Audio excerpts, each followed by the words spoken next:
सच्ची पारलौकिक घटनाएं, true stories of supernatural events. Kumar प्रेत, आलेख एसपी नाग।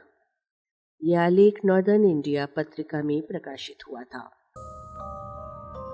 बात 1942 की है, जब कलकत्ते से बहुत से लोग भाग रहे थे।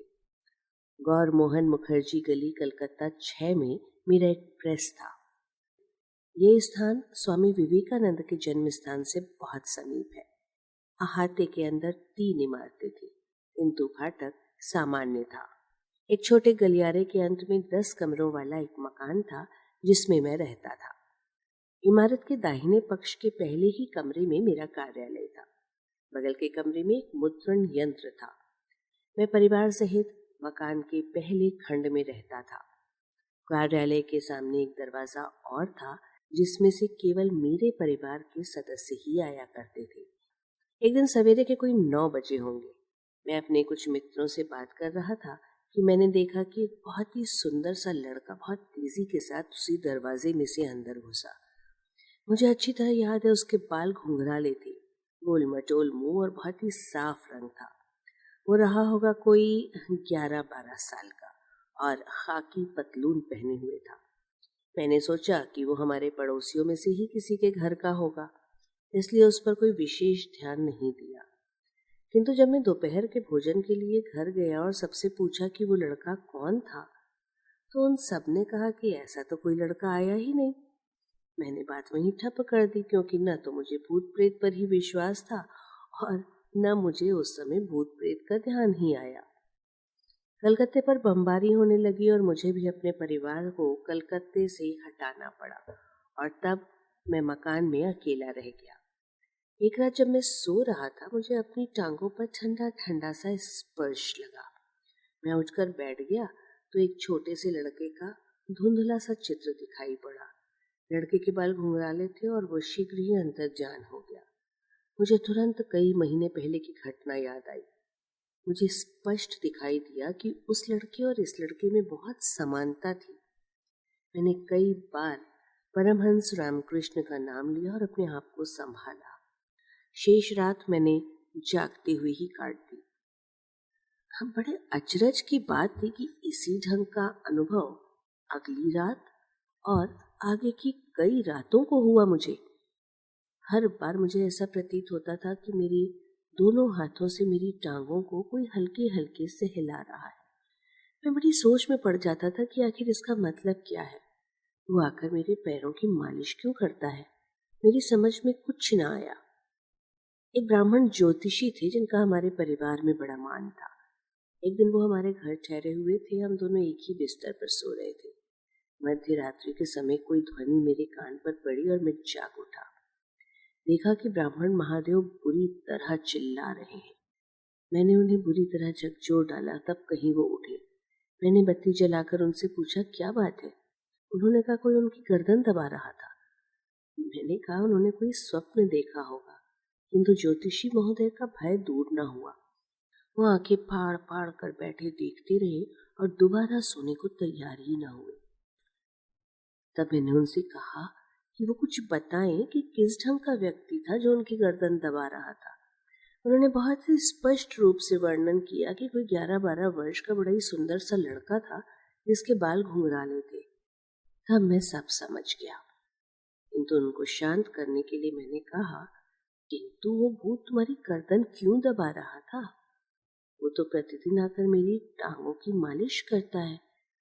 उसने तो आज तक कभी अनिष्ट नहीं किया। मैं बहुत देर तक उन्हें समझाता बुझाता रहा, किंतु उन्हें फिर नींद न आनी थी, सो न आई और मैं पांव पसार कर सोता रहा। कई महीने बीत गए। मेरी आर्थिक दशा बिगड़ गई और मैंने अपना व्यापार समेट लिया। 1 वर्ष के पश्चात मेरे एक मित्र ने मुझे हावड़ा की निधि राम माझी गली में एक मकान किराए पर दिला दिया। वो एक 2 मंजिला मकान था, जिसका हाता बहुत बड़ा था, किंतु किराया कोई विशेष नहीं था। वहां मैंने अपना फिर से प्रेस शुरू किया और मेरा मित्र मेरा सहायक हो गया। पहले खंड पर उसने 1 कमरा ले लिया और मैंने 2। एक कमरे के अंदर परिवार के सब सदस्य बीमार पड़ गए। मैंने अपने माता पिता को मिदनापुर से बुला लिया। आसपास के लोगों ने बताया कि वो मकान भूतहा है, किंतु मुझे तो घोर रात में भी कोई भूत दिखाई न दिया। मैंने सोचा कि वो कुमार प्रेत वाला उपाख्यान कलकत्ते में ही समाप्त हो गया होगा। एक दिन मेरे पिताजी ने आदेश दिया कि मैं मकान को तुरंत खाली कर दूं। मैंने पूछा क्या बात है। उन्होंने बताया कि पिछली रात वो लगभग 2 बजे शौचालय गए थे। वो वहीं पर बैठे थे कि किसी ने पीछे से उनका कपड़े पकड़कर खींचा। उन्हें बहुत गुस्सा आया। मुड़कर देखा तो एक छोटा सा लड़का जिसके घुंघराले बाल थे उनकी ओर देखकर मुस्कुरा रहा था। मेरे पिताजी श्री M.N. नाग मेदिनीपुर हितैषी के संपादक थे। वो मोहिनी विद्या के अधिकारी माने जाते थे और भूत प्रेत विद्या में भी उनकी जानकारी थी। अतः उन्होंने अपने ही ढंग से इस आत्मा से कहा कि माया मोह का बंधन तोड़ दे और किसी को भी तंग न करे। तुरंत वो आत्मा अंतर्ध्यान हो गई। उसी रात मेरे मित्र को भी विचित्र अनुभव हुआ। पौ फटने वाली थी। वो जाग रहे थे और नीचे जा रहे थे कि एक छोटा सा बालक उनके पास से गुजरा। उन्होंने भी लड़के का वही विवरण दिया। सुंदर मुखड़ा, घुंघराले बाल, 11-12 वर्ष की अवस्था। मुझे निश्चय हो गया कि ये वही कलकत्ते वाला लड़का है। मैंने सोचा कि मुझे फिर अपना कारोबार बंद करना पड़ेगा और 1 महीने के अंदर ही हुआ भी। अब मैं 1944 से फिर कलकत्ते में रहता हूँ, किंतु उस ढंग की अनुभूति फिर कभी नहीं हुई।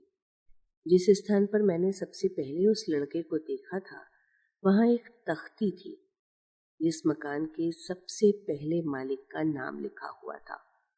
मैंने आसपास के लोगों से उनके विषय में पूछा तो पता चला कि वो सारी इमारतें किसी समय एक ब्राह्मण बैरिस्टर की संपत्ति थी। उक्त परिवार के सभी सदस्य एक के बाद एक हैजे से मर गए थे। परिवार में 11-12 वर्ष का एक लड़का बहुत ही सुंदर था, वो भी मर गया था। मैं कह नहीं सकता कि जिस कुमार प्रेत को मैंने कई बार देखा वो बैरिस्टर का वही लड़का था या नहीं, किंतु एक बात अभी तक समझ में नहीं आई। 2 बार उनके आगमन के समय मेरे जीवन में भारी उथल पुथल हुई, फिर भी उसने मेरे प्रति इतने सौजन्य का व्यवहार क्यों किया। डॉक्टर ब्रजमोहन लिखित व संग्रहित पुस्तक भटकती आत्माएं का ऑडियो रूपांतरण।